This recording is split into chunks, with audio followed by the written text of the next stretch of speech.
Olá pessoal, eu sou Andréia de Vargas e estou aqui novamente com vocês. O nosso programa de hoje vai falar sobre nutrição comportamental.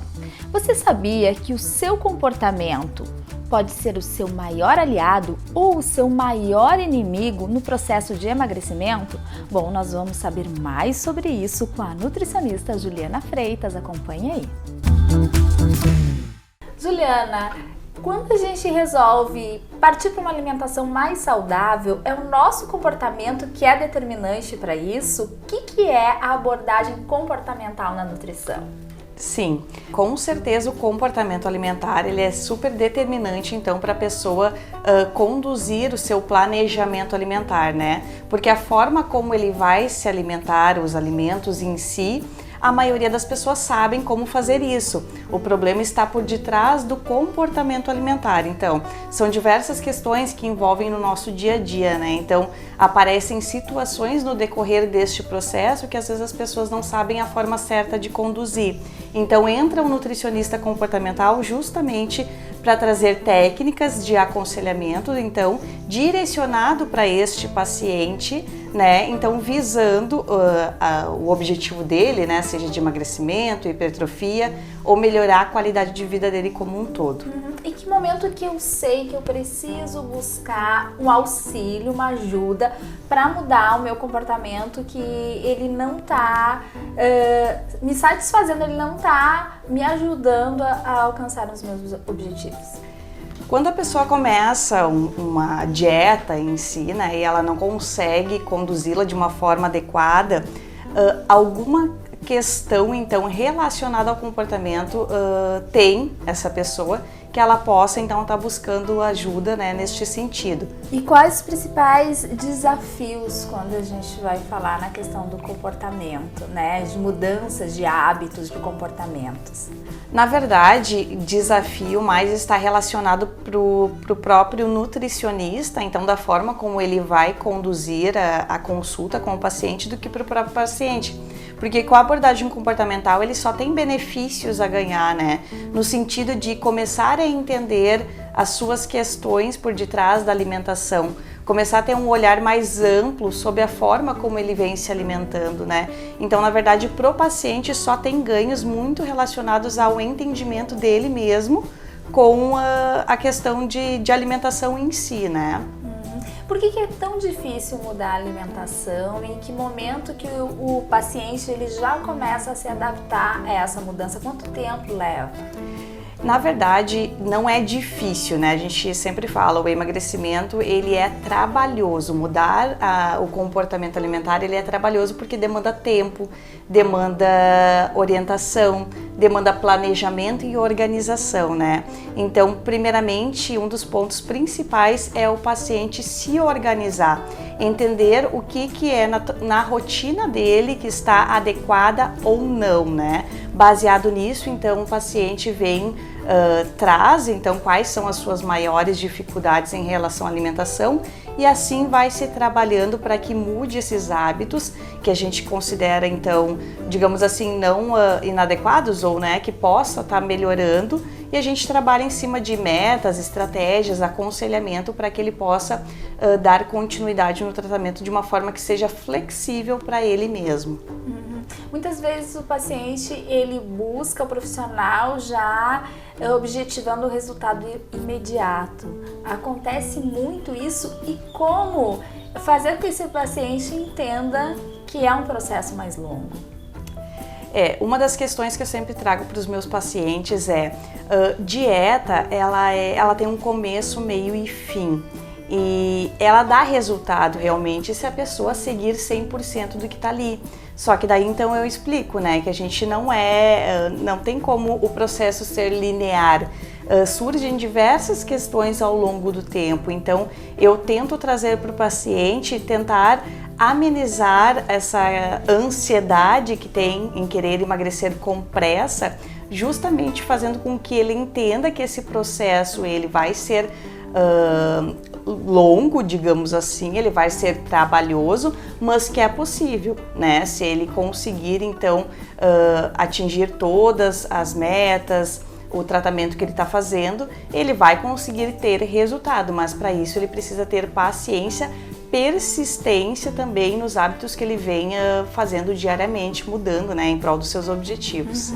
E eu acho que é importante a gente identificar também o que a gente está fazendo de errado, que não deve fazer e que está nos gerando até uma frustração ali na frente. Eu, por exemplo, tenho um hábito que não é legal, que eu já identifiquei, que é corrigir minha alimentação durante a semana e de repente no final de semana achar que eu posso tudo, e eu não posso tudo no final de semana. Né? Então isso acontece também, a gente vai criando algumas armadilhas pra gente mesmo. Como que a gente identifica isso e sai dessas situações? Isso a gente chama de pensamentos sabotadores, né? De 8 a 80, tudo ou nada, né? Hoje pode. Então são vários pensamentinhos que surgem durante um processo de emagrecimento para fazer com que a gente desvie do foco, né? E fique na nossa zona de conforto, digamos assim.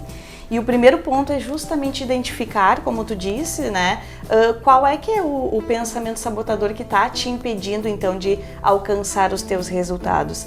O que normalmente as pessoas têm em mente é isso, né, vai começar uma dieta, fazer restrição durante a semana e no final de semana se largar, começar na sexta-feira e terminar só no domingo. Isso com certeza vai prejudicar o processo de emagrecimento, por exemplo, né? Então, se a pessoa realmente quer um resultado, é necessário que ela dê atenção pro final de semana também e não se largando de uma forma totalmente desenfreada, digamos assim, né? Que ela tenha um certo cuidado. Por isso que daí o comportamento entra explicando o seguinte: não é dia do lixo, né? Tu pode sim consumir determinados alimentos que estão fora daquele planejamento, mas que tu tenha que ter consciência e ao mesmo tempo ser flexível, entender que aquilo dali vai ser por aquele momento e amanhã tu vai retornar então à tua alimentação normalmente. E até porque é importante isso, né? Quando a gente fala em qualidade de vida, em bem-estar, a gente não pode pensar que a gente precisa se privar de tudo. A gente precisa também buscar o prazer na alimentação e em alguns momentos não se cobrar muito por isso, né? Que eu acho que isso é importante, essa compreensão pra gente viver sem culpa também e feliz, né? Exatamente. Por isso que o comportamento traz, então, essas técnicas, estratégias de aconselhamento justamente para o paciente ficar mais tranquilo neste processo, né? Para que ele consiga fazer aquilo de uma forma flexível e que ele consiga sustentar por mais tempo, né? Eu digo, o problema não está em querer emagrecer, o problema está na forma como a gente faz esse processo, né? Então, sendo flexível, isso se sustenta por muito mais tempo, né? E mais importante até do que querer emagrecer ou emagrecer é a gente ter uma vida saudável, uma alimentação saudável, voltada para alimentos que possam nos agregar, né? E não é porque tu é magro que tu tem uma saúde, né, boa, enfim, e nem ao contrário. Então o importante é focar realmente na alimentação e no equilíbrio, é isso? Exatamente. Então a pessoa pode consumir de tudo, né? É uma das questões que eu sempre explico para os meus pacientes, só que com certeza a gente vai ter que dar prioridade para uma alimentação mais saudável, independente do teu objetivo, se é saúde, qualidade de vida, hipertrofia, emagrecimento, focar sempre na base da alimentação, que são alimentos mais naturais possíveis, são aqueles que são vindos da terra. E é claro que em determinados momentos, então entrando da questão da flexibilidade, é saber que vai ter momentos que tu vai se permitir, porque nós somos seres humanos e a gente tem vontades, né? E a comida está muito relacionada à questão de prazer, né? Então vai ter esses momentos que com certeza tu vai poder se permitir, mas na maior parte do tempo, sim, ter esse entendimento de que a alimentação tem que ser mais saudável possível, justamente não apenas pro emagrecimento, mas para a saúde como um todo. E às vezes tem um certo tabu em relação a alguns alimentos mais saudáveis, né? Eu não vou gostar, não quero nem experimentar. Eu tenho até por mim mesmo, tinha uma época que eu tinha uma resistência a experimentar algumas coisas que eram mais saudáveis, digamos, que não faziam parte do meu dia a dia. Até o momento que eu passo a experimentar e eu passo a gostar e aquilo foi se incorporando de uma forma natural na minha alimentação diária. O que acontece? A gente está com um paladar acostumado, né? Digamos assim, habituado. Quando tu inicia com novos alimentos, tu está experimentando novos sabores. E até a gente se adaptar a esses novos sabores demanda um tempo, né? Então é necessário que a gente continue esse processo justamente para se habituar a consumir esses alimentos que são mais naturais, que a gente não provou em outro momento, né? Porque a gente foi criado de uma determinada forma, consumindo alimentos mais processados, né? Principalmente ali na fase da infância, da adolescência, né? Da questão de ter mais alimentos disponíveis, que eram mais industrializados e que era mais novidade para a nossa sociedade. Hoje está se resgatando muito essa questão da alimentação mais saudável, né? Então buscando coisas de muito antigamente, dos nossos avós, de plantar, de colher, de comer aquilo que vem da terra, né? Então por isso que para nós hoje está sendo mais difícil, né? Então tá ótimo, Juliana, obrigada. Eu acho que o pessoal também conseguiu entender o quanto o nosso comportamento interfere na nossa alimentação, na nossa proposta de buscar uma alimentação saudável, né? Nosso comportamento pode nos sabotar muitas vezes, mas também pode ser o nosso aliado. É isso, né? Isso aí. Então tá. Muito obrigada. E no Instagram, a caixinha de perguntas lotou quando eu abri espaço para os meus seguidores deixarem ali suas dúvidas, seus questionamentos sobre emagrecimento. Bem, então eu peguei essas perguntas e fui lá com a Juliana Freitas para ela esclarecer tudo. Acompanhe.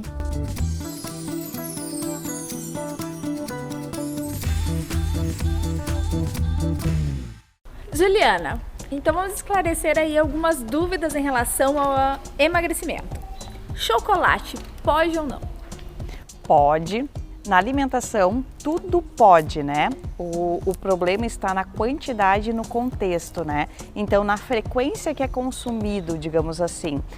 Uma coisa é a gente consumir 2 quadradinhos por dia, por exemplo. Outra coisa é consumir uma barra de chocolate todos os dias, né? Isso vale não apenas para o chocolate em si, mas para qualquer alimento. Eu preciso deixar de comer alguma coisa para conseguir atingir meu processo de emagrecimento? Vai então de encontro à questão do chocolate, né? Digamos assim, tudo é possível num processo de emagrecimento, vai depender do contexto e da quantidade, né? Então não precisa deixar de comer nada, mas claro, a gente sempre vai dar preferência então para alimentos mais saudáveis possíveis, né? Digamos assim, aqueles que são os alimentos in natura, os minimamente processados. Então, eventualmente, a gente consome então esses outros alimentos que são altamente palatáveis, que são mais processados, mais industrializados. Então, pode sim. E eu sempre abro um quadro aqui nas redes sociais para saber de você as suas dúvidas, as suas sugestões aí de perguntas. Então a gente tem uma que é assim, Ju: jejum intermitente emagrece ou não? O que emagrece é o déficit calórico, né? Que é consumir menos do que gasta. O jejum intermitente ele pode entrar como uma estratégia, né? Então ele pode ser usado para o processo de emagrecimento, mas ele entra como uma estratégia, não é um estilo de vida, não faz parte de uma alimentação saudável. No meu ponto de vista, trabalhando com abordagem comportamental, ele não muda comportamento alimentar. Então, ele pode ser feito por um determinado tempo. Se um paciente meu vem até o consultório dizendo o que está fazendo, eu vou dizer tudo bem, vou orientá-lo da melhor forma possível, mas não que isso seja uma conduta minha, não que eu passe isso para qualquer outro paciente. Outra perguntinha que diz em relação ao carboidrato. Eu preciso tirar totalmente o carboidrato para conseguir um aceleramento no meu processo de emagrecimento? Não precisa, né? Principalmente, né, na questão da abordagem comportamental que eu estou dizendo aqui para vocês. O carboidrato ele é um macronutriente tão essencial quanto uma proteína e a gordura. Então, todos os macronutrientes é importante que a gente tenha na nossa alimentação diariamente, né? E principalmente falando da questão do carboidrato, ele nos dá energia e principalmente dá energia para o nosso cérebro. Então, normalmente quem retira o carboidrato, seja de uma forma, numa dieta cetogênica ou numa dieta low carb, digamos assim, faz com que a pessoa se sinta um pouquinho mais cansada, né? Mas assim, lesada, digamos assim, no dia. Então acaba interferindo nas outras questões para desenvolver as atividades de uma forma adequada. Então, o déficit calórico, né, que é consumir menos do que gasta, é o que é mais importante no processo de emagrecimento. E eu conheço muitas pessoas que dizem assim, depois das 19 horas, 18 horas, 20 horas, que seja, eu não consumo mais alimentos pesados, só líquidos. Mito ou verdade? A pessoa acaba tendo uma redução na ingestão calórica total se ela faz isso, né? Mas não quer dizer que ela vá ter emagrecido em função de que ela está consumindo líquidos à noite. O que vai fazer com que ela emagreça é o consumo diário total, então consumir menos do que gasta, né? E isso que faz com que emagreça. É uma regra simples. Claro que não é tão simples assim. Se fosse tão simples assim, as pessoas não estariam com um peso acima do peso, digamos assim, né? Uma outra participação aí que a gente teve pelas nossas redes diz assim, que ela prefere tomar refrigerante diet do que suco durante o processo de emagrecimento em relação à quantidade de calorias. Pensando de uma forma bem simples, o refrigerante diet, ele realmente vai ter uma quantidade de calorias menor do que um suco, né? Pensando de uma forma bem simples, mas o suco, por ser natural, ele tem muito mais vitaminas e minerais, né, da fruta. Então, ele é muito mais saudável, mas com certeza, ele acaba sendo um pouco mais calórico do que o refrigerante diet, por exemplo. E a tua dica, se preocupar com a caloria ou com a questão do alimento ser mais saudável? Com certeza se preocupar com o alimento ser mais saudável, porque é ali que as pessoas acabam, digamos assim, errando no processo de emagrecimento, porque ela poderia muito bem consumir, por exemplo, 1000 calorias e essas 1000 calorias vindas de alimentos ultraprocessados, né, que são os alimentos mais industrializados. Ela pode até emagrecer, mas como é que vai ficar a saúde dela por detrás disso?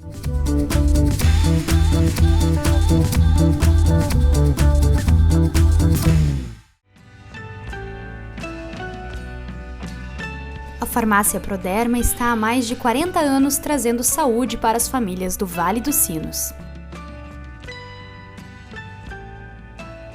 Ganhe agora 10% de desconto nos produtos manipulados.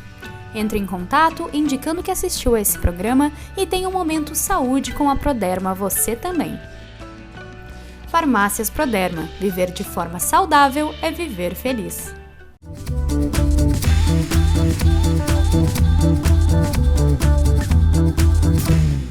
Inspirada em tudo isso, eu fui me arriscar na cozinha. Então, peguei umas receitinhas e adaptei aqui pro meu modo de fazer. Vamos embora agora de panqueca fit?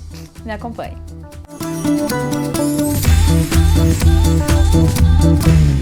Vamos começar então? Vou mostrar os ingredientes que vão na panqueca então. Vamos lá? Bananinha. Eu gosto da banana prata, tá? Isso vai do gosto de cada um, é claro. Coloco o morango e o kiwi, mas essas frutas são a escolha. Aveia, eu uso aveia em flocos, que eu gosto mais. Cacau. Chia. O ovo. E o mel, tá? E ali tem um óleo de coco para um segundo momento, mas para a base é isso aqui. Então a gente vai começar a fazer a massa da panqueca, tá? É um ovo, para uma massa vai um ovo. Se quiser uma panqueca maior, dá para colocar 2 ovos, é claro. Tá? O ovo, 2 colheres de aveia, colheres de sopa, 1 de cacau, tá? Então essa é a base da panqueca. Agora é mexer. Pode bater o ovo antes, pode bater todos juntos os ingredientes. Não, na verdade nem é bater, é misturar, né? Então vai misturar bem. para ficar bem homogêneo.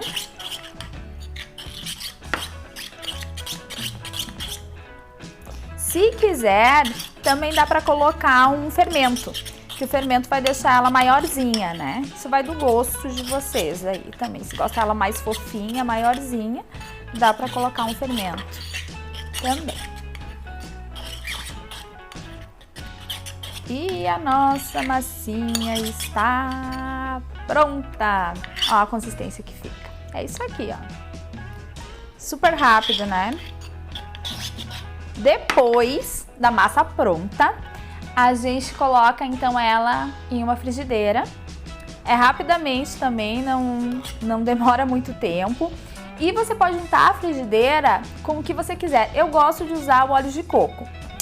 Pegando aqui então o óleo de coco, colocar só mesmo para untar a frigideira. Esse meu óleo de coco ele tá nessa consistência porque ele estava na geladeira, tá? Mas logo que coloca na frigideira ele já derrete. Então coloco aqui, abaixo o fogo, venho com a massinha e vou colocando a massinha aqui, ó.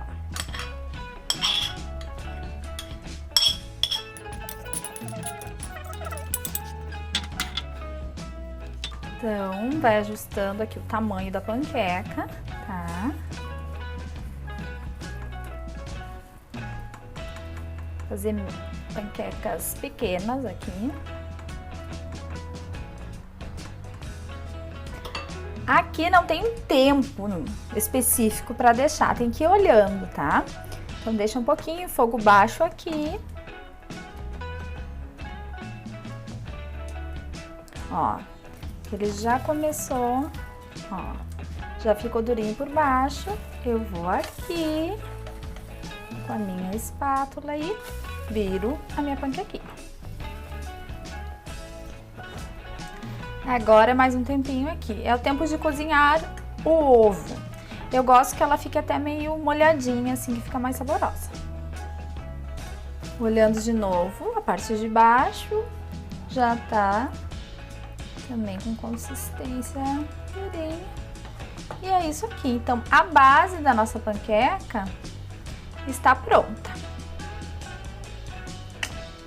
Vamos ao recheio.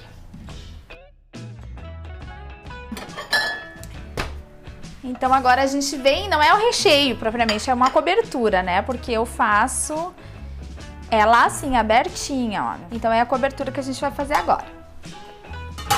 Para cobertura, tu pode usar mel ou pasta de amendoim, outra pasta que vocês prefiram. Eu gosto muito com mel, ele fica bem docinho, tá? Então vamos lá, ó. Colocar um melzinho, a quantidade que quiser também. Quanto mais doce vai ficar, né? Mas também não dá para exagerar no mel, não. Vou pegar uma colher aqui para espalhar bem o mel. E assim, ó, quem vai experimentar essa panqueca vai ser a Bruna, ela que vai me dizer se ficou boa. Tem que ser sincera, viu, Bruna? Não vale enganar, tem que ser sincera. E ela não experimentou antes, não, vai ser a primeira vez. Então aqui, agora a gente vai fazer a cobertura da panqueca. Então, colocar banana.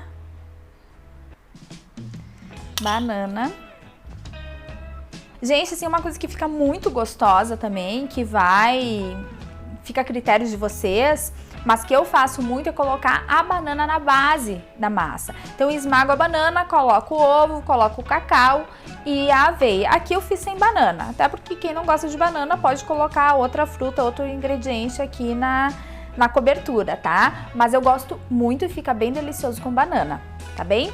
Então, a banana aqui só está indo na cobertura. Se você colocar a banana na massa, ela vai te dar uma massa maior também, né? A panqueca vai ficar maior. E isso depende do tamanho da banana também. Tá? Então, coloquei a banana. Agora, eu vou colocar, eu gosto muito com morango. Eu acho que o morango fica bonito e gostoso. E a combinação da banana com morango é uma delícia. Tá? Então, aqui morango. E eu adoro kiwi. Então, eu coloco kiwi. Eu uso kiwi para tudo. Caiu um kiwizinho aqui, não tem problema. Tá? Eu uso kiwi para tudo. Suco, adoro também. Então, aqui está. Assim, ó, com o que tu pode tomar, por exemplo? Fazer um café da manhã, eu gosto de fazer um suco verde para tomar com a panqueca. Ou uma água de coco com a panqueca, fica super bom. À noite da mesma forma, né? Um chazinho também. Isso vai depender do gosto de vocês, tá? E agora, para finalizar, pro grande finale, eu vou colocar uma chia. Olha que bonitinho que fica. Tá? Então é claro que pode botar mais frutas ou só uma fruta, uma espécie de fruta ou duas. Isso vai muito do gosto de vocês. E vamos colocar um moranguinho aqui para finalizar. Olha só. Ficou bonita? Bruna? Linda! Gostou? Então tá, gente, espero que você tenha gostado. Faz aí e depois me manda os comentários, tá? Me diz se gostou, se deu certo, se ficou no ponto a massa, se ficou saborosa ou não. Seja sincero comigo que eu quero o retorno de vocês muito. E se vocês quiserem mais receitas, alguma receita em especial, mande também as suas dicas que a gente vai providenciar, tá bom? Um beijo e até mais! Ah não, a Bruna tem que provar. Bruna, aqui, peraí. Meu Deus. À vontade. Meu Deus. Seja sincera, Bruna. Isso.